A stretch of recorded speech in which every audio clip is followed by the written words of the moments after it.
And finally, for today's program, let's turn to Benjamin Baker for a look at Adventist history. Welcome to This Week in Adventist History. This week in 1958, the youth's instructor featured a 4.5-page article titled "She Heard an Angel Speak," which told the life story of Rosina Lemem, the first Seventh-day Adventist on the island of Mauritius. I share her story with you now. Rosina Lemem was born on July 10, 1876, the fifth of 7 sisters in the town of Rose Hill on the island of Mauritius. Rosie was known as a compassionate child, often taking food to the hungry and giving her clothes to the poor. Her early life was defined by tragedy, though, as her mother died when she was 9. Early in life, Rosie showed a deep longing for God.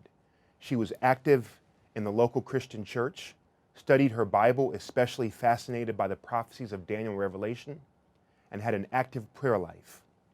One day when she was 24, she was praying alone in her room when an effulgent light shone on her and she heard a voice, "Rosie, you must go to Europe and God will show you what he is planning for you."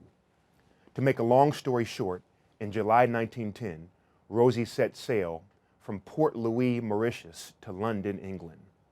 Caught up in sightseeing in London and Paris, Rosie was finally and providentially directed to Lausanne, Switzerland, where she happened upon an advertisement for lectures explaining Bible prophecy.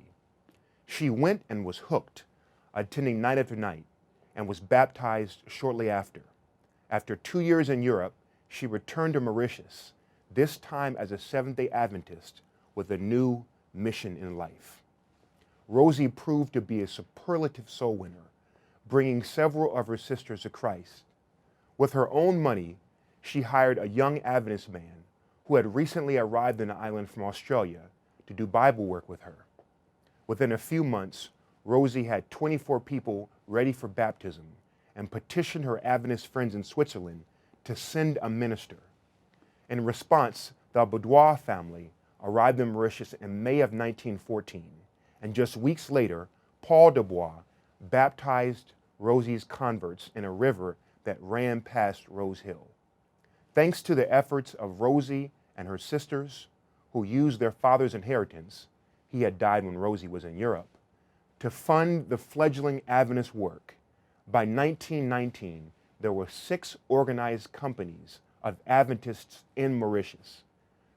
It was that year that Rosina Lemem died tragically from illness after 7.5 years of tireless soul winning. In 1978, the Rose Lemem Home, an Adventist medical facility in Mauritius, was named in honor of this great pioneer. And that was This Week in Adventist History.